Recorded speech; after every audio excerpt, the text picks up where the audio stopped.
Nabuhay si Noah ng 350 taon.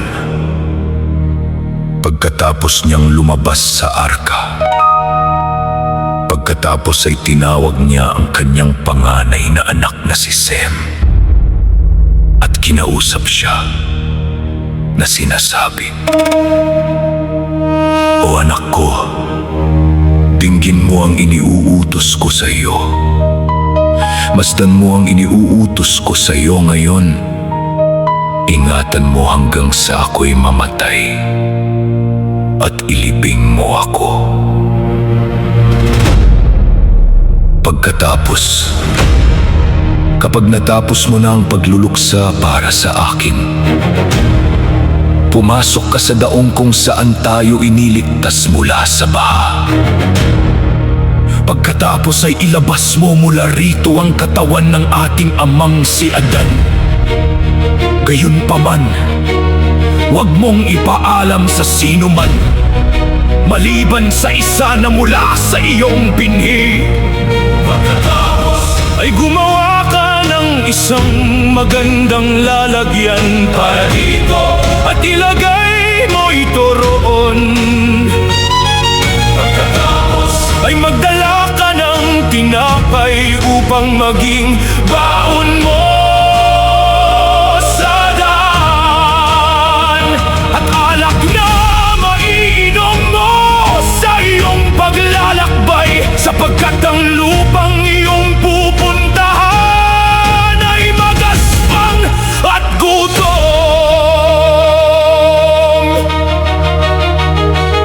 Kung gayon, kunin mo si Melkisedek na bunsong anak ni Kainan na iyong anak, sapagkat pinili siya ng amang Yahwa mula sa lahat ng henerasyon ng mga tao upang tumayo sa harap niya, upang sumamba at upang maglingkod sa kanya sa pamamagitan ng katawan ng ating amang si Adan.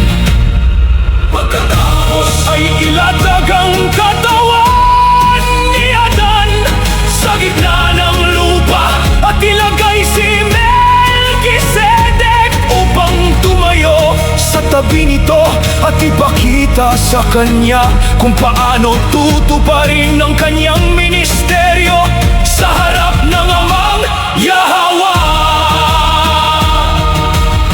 Bukod dito ay sinabi ni Noah kay Shem na kanyang anak, "Kung susundin ninyo ang aking utos at hahayo, ayon sa sinasabi ko sa iyo, isang anghel ng amang Yahwa ang sasama sa iyo at ituturo sa iyo ang daan."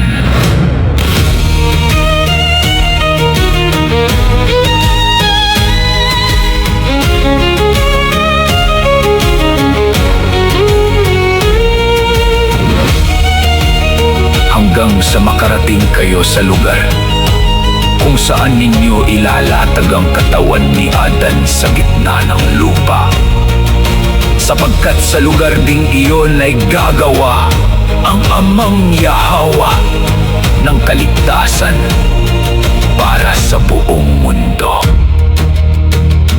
Gayunpaman, o anak ko, alam ko na tinalikuran ng ating mga anak ang mabuting utos na ito at bumaba sa banal na bundok at nakihalubilo sa mga anak ni Cain, at sila ay namatay kasama nila sa tubig ng baha.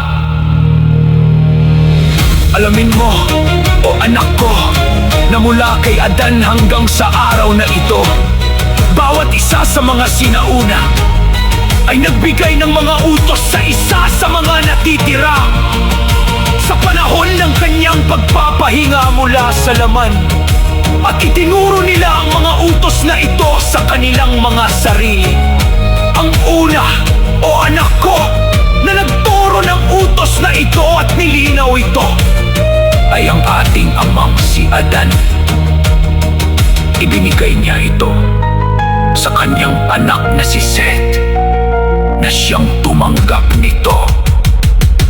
Pagkatapos ay binigay ito ni Seth sa kanyang anak na si Enos na siyang nagtago nito. At ibinigay ito ni Enos sa kanyang anak na si Kainan na siyang nagtago nito. Pagkatapos ay ibinigay ito ni Kainan sa kanyang anak na si Mahalalel na siyang nagtago nito. at ibinigay ito Sa kanyang anak na si Jared at ibinigay sa kanyang anak na si Jared. At itinago ito ni Jared at ibinigay sa kanyang anak na si Enoch na siyang tumupad din sa utos na ito. At ibinigay sa kanyang anak na si Metusela na siyang tumupad nito. At ibinigay ito sa kanyang anak na si Lamech na siyang tumupad nito. At siyang nagbigay nito sa akin na kanyang anak at aking tinupad ito. Gayunpaman, ang aking lolo na si Metusela ay nagbigay din sa akin na isang dakilang utos na aking tinupad at ibinibigay ko rin sa iyo. Kaya kung gayon, tanggapin mo ang aking utos at panghawakan mong mabuti ang aking mga salita at itago mo ang hiwagang nito sa iyong puso. Gayon may huwag mong ibugyang ito sa isa sa lahat ng iyong mga kamag-anak. Gayunpaman, umayo ka at iimping mo ang katawan ang ating amang si Adan sa lupa. At hayang itong manatili roon hanggang sa araw ng kaligtasan.